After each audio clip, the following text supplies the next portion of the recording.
Hello friends, आज की खबरों में बात करते हैं जापान अर्थक्वेक के बारे में। जापान में भूकंप का इतिहास बहुत पुराना और जटिल है। जापान एक ऐसी जगह है जो पृथ्वी की 4 tectonic plate Pacific, Eurasian, north America और फिलीपींस प्लेट के संगम पर स्थित है।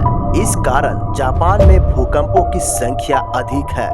तो आइए जानते हैं जापान के 7 सबसे बड़े भूकंपों के इतिहास पर एक नजर डालते हैं। 1 नंबर में नाराकाल, जो 710 से 794 में आया था। इस समय के दौरान जापान में भूकंपों का वर्णन इतिहास की पुस्तकों में मिलता है। उस समय भूकंपों के कारण महल और मंदिरों का विनाश होता था। दूसरा नंबर पे केयो भूकंप, जो 1707 में आया था।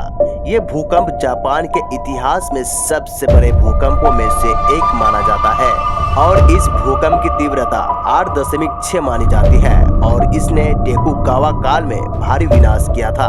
इसके परिणाम स्वरूप माउंट फूजी के आसपास ज्वालामुखी विस्फोट भी हुआ। तीसरा नंबर में नोबी भूकंप, जो 1891 में आया था।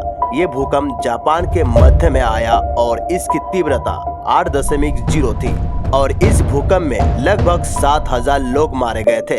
ये जापान में आए बड़े भूकंपों में से एक था और इससे जापान में भूकंप विज्ञान के अध्ययन की दिशा में बड़े बदलाव आए।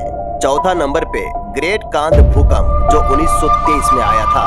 इस भूकंप की तीव्रता 7.9 थी और इसने टोक्यो और योकोहामा को पूरी तरह से प्रभावित किया था और इस भूकंप में करीब 1,40,000 लोग मारे गए थे और बड़ी मात्रा में संपत्ति का नुकसान हुआ।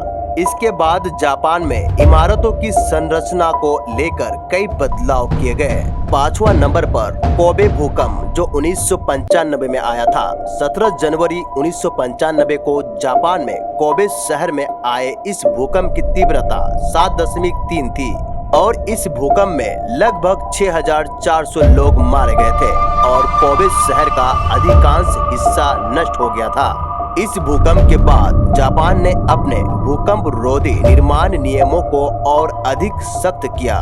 6वां नंबर पर तोहोकू भूकंप और सुनामी, जो 2011 में आया था। ये जापान के इतिहास का सबसे शक्तिशाली भूकंप था, जिसकी तीव्रता 9.0 थी और इस भूकंप के बाद आई सुनामी ने बहुत बड़े पैमाने पर विनाश किया, जिसमें लगभग 20,000 लोग मारे गए।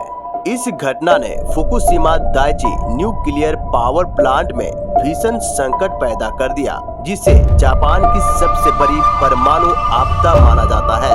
और 7वां नंबर पर हाल ही के भूकंप। जापान में छोटे छोटे भूकंप अक्सर आते रहते हैं, लेकिन सरकार और वैज्ञानिकों की बेहतर तैयारी के कारण इनसे नुकसान कम होता है और जापान में अब इमारतों को भूकंप रोधी बनाने की तकनीकें विकसित हो चुकी है। जापान के भूकंपों के इतिहास ने न केवल देश की इमारतों और संरचनाओं को बल्कि उसकी संस्कृति, विज्ञान और प्रौद्योगिकी को भी प्रभावित किया है।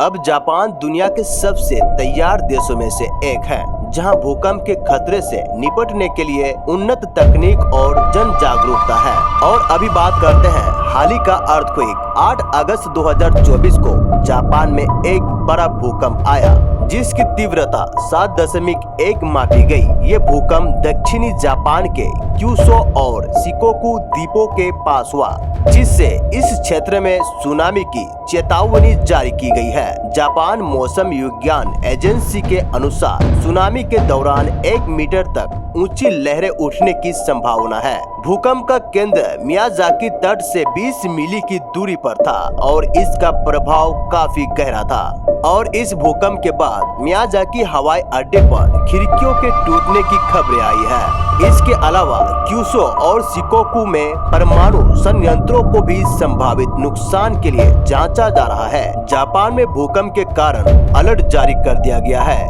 और लोगों को सुरक्षित स्थानों पर जाने की सलाह दी गई है। सो फ्रेंड्स, वीडियो इंफॉर्मेटिव लगने पर सब्सक्राइब और शेयर जरूर करें।